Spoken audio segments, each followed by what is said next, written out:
Hello viewers. இந்த வீடியோவில் போட்டின்னு சொல்லப்படுற ஆட்டு குடலை வச்சு எப்படி சுவையான வறுவல் செய்யறதுன்னு பார்க்கலாம்.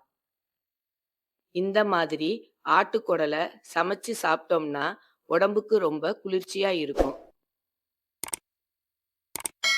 Welcome to my channel.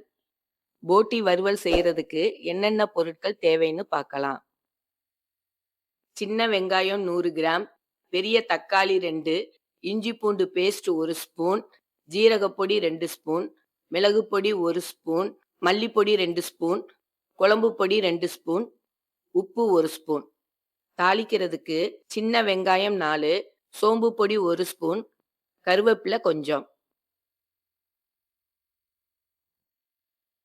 1/2 kilo ஆட்டுக்குடலை மஞ்சத்தூள் உப்பு சேர்த்து 15 நிமிஷம் ஊற வச்சு 4-5 முறை நல்லா கழுவி எடுத்துக்கங்க.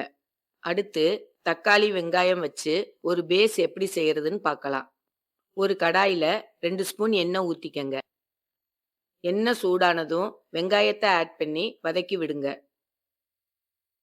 இதோட இஞ்சி பூண்டு பேஸ்ட்டை ஆட் பண்ணிக்கங்க. அடுத்து தக்காளியை ஆட் பண்ணி நல்லா வதக்கி விடுங்க. இந்த மாதிரி நல்லா வதங்கினோன்னு ஸ்டவ்வை ஆஃப் பண்ணி கொஞ்ச நேரம் ஆற விடுங்க. சூடு ஆறுனதும் மிக்ஸி ஜார்ல நைஸா அரைச்சி எடுத்துக்கங்க. அடுத்து குடல்ல இருக்கிற தேவையில்லாத வாசனைய எப்படி நீக்கிறதுன்னு பார்க்கலாம். ஒரு பெரிய கடாயில ஒரு சொம்பு தண்ணி எடுத்துக்கங்க. அதுல மஞ்சத்தூளும் உப்பும் ஆட் பண்ணிக்கங்க. தண்ணி லைட்டா கொதிச்சதும் கழுவி வச்சிருக்கிற குடலை ஆட் பண்ணிக்கங்க. பொதுவா குடல்ல ஸ்மெல் அதிகமா இருக்கும். இந்த மாதிரி செஞ்சா சாப்பிடுறப்ப ஸ்மெல் இருக்காது. 5 நிமிஷம் நல்லா கொதிக்க விடுங்க. குடலை பார்த்தீங்கன்னா இந்த மாதிரி குழாய் குழாயா இருக்கணும். இப்ப ஸ்டவ்வை ஆஃப் பண்ணிட்டு தண்ணியை நல்லா வடிகட்டி குடலை பிரிச்சு எடுத்துக்கங்க. இப்ப இந்த குடல்ல எந்த தேவையில்லாத வாசனையும் இருக்காது. அடுத்து இந்த குடலை வச்சு எப்படி ஒரு வறுவல் செய்யறதுன்னு பார்க்கலாம். ஒரு குக்கர்ல 5 ஸ்பூன் எண்ணெய் விட்டுக்கங்க. எண்ணெய் சூடானதும் தாளிக்க வச்சிருந்த வெங்காயம், சோம்பு பொடி, கருவேப்பிலையை ஆட் பண்ணிக்கங்க.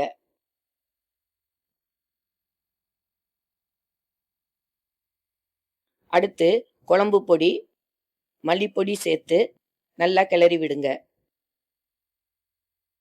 இதோட அரைச்சி வச்சிருக்கிற தக்காளி வெங்காய கலவையை ஆட் பண்ணிக்கங்க. 1 ஸ்பூன் உப்பு சேர்த்து நல்லா கிளறி விடுங்க. இப்ப சுத்தம் செஞ்சு வச்சிருக்கிற குடலை இதோட ஆட் பண்ணிக்கங்க. மசாலா எல்லா பக்கமும் ஒட்டுற மாதிரி நல்லா கிளறி விடுங்க.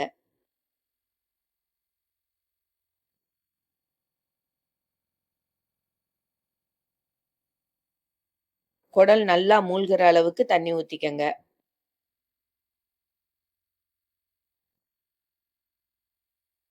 லைட்டா கொதிச்சதும் குக்கரை மூடி 10 விசில் விடுங்க.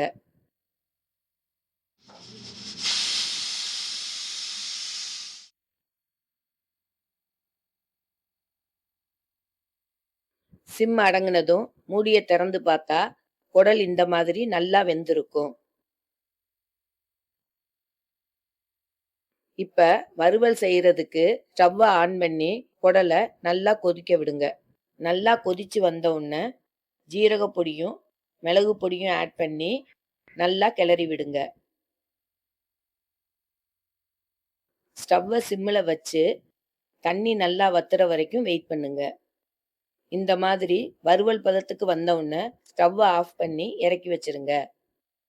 சுவையான குடல் வறுவல் தயார். இந்த வீடியோ உங்களுக்கு பிடிச்சிருந்துச்சுன்னா லைக் பண்ணுங்க, ஷேர் பண்ணுங்க, சப்ஸ்கிரைப் பண்ணுங்க. இந்த மாதிரி நிறைய வீடியோஸை பார்க்க பக்கத்தில் இருக்கிற பெல் ஐக்கானை கிளிக் பண்ணுங்க. தேங்க்ஸ் ஃபார் வாட்சிங்.